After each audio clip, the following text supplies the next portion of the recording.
our military bases are turning into refugee camps. I never thought I would see this in the United States of America.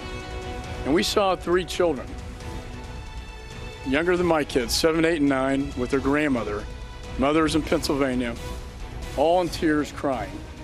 And I have to say on a personal level, what an impact that had for me to see that just as a human.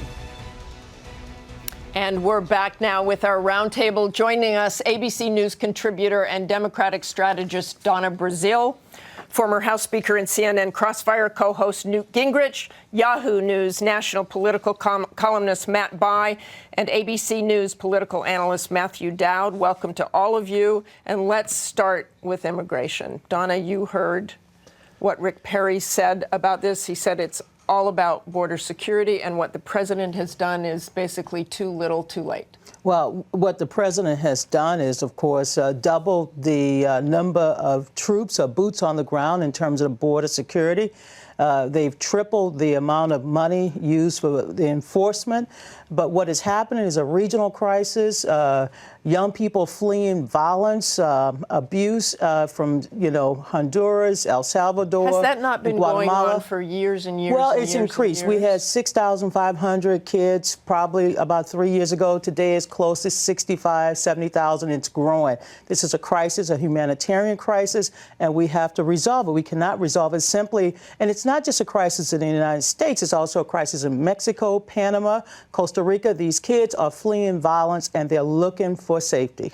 Speaker Gingrich, do you think the law should be changed, that 2008 law? And there are some reports that President Obama would like that law changed, too, so they can't send them back. I doubt very much if Senator Dianne Feinstein, who authored that particular amendment to the bill that passed in 2008, meant for it to potentially next year have 140,000 people legally crossing the border under the law. The Gallup World Poll last year asked the question, is there a country you'd like to move to? 165 million people said yes, the United States. Now, we got to confront the reality. Yes, there are a lot of deep personal stories. There are a lot of very attractive people. Do you really think we're going to absorb 165 million people? Sudanese, violence. Iraq, violence. Syria, violence. Much of West Africa, violence. Nigeria, violence. I mean, there's got to be some rule of law that says we get to defend our own country and we get to control our border. What about the border that they want to build up, that you heard Rick Perry say the head of the border security is just wrong? We need far more to guard the border. That really doesn't solve this immediate crisis. No, I mean, there's 2 huge aspects here. One is obviously humanitarian crisis that we're in right now, with mainly women and children come over. I often think of the idea like if there were stowaways on the Titanic, you don't ask for their ticket when you're putting the women and children on the lifeboats. You put them on the lifeboats, you save them, you deal with the problem, and then when they get to port, you figure out what do we do with the situation when they bought a ticket or they came here illegally. Solve the crisis. But this is actually an environment that's created because we haven't done anything about immigration reform. Mm-hmm. We haven't secured the borders in any real way, and we haven't done a reform that deals with the people that are in this country. So when you have an environment that's created, this thing happens. Matt Bai, is that what has to happen? You have to get immigration reform before this can be solved. And solving this right now, letting them in, does that not send the message to others to come on up? Well, you do need to solve it, and you can. There's a ton of common ground on this, as everybody knows. I mean, the solutions aren't that hard to figure. As Speaker Gingrich knows better than I do, the compromise happens politically when the cost of inaction with the broad electorate outweighs the risk of doing something that might really anger the most motivated people in your base. This Congress has a 9% approval rating. Last I checked, it basically means their spouses don't think, their mothers don't think they're doing a good job, right? This is a good. So something's structurally wrong. I don't think we're going to get it. Speaking of polls and speaking of approval rates, there was a poll out this week that generated a whole lot of attention.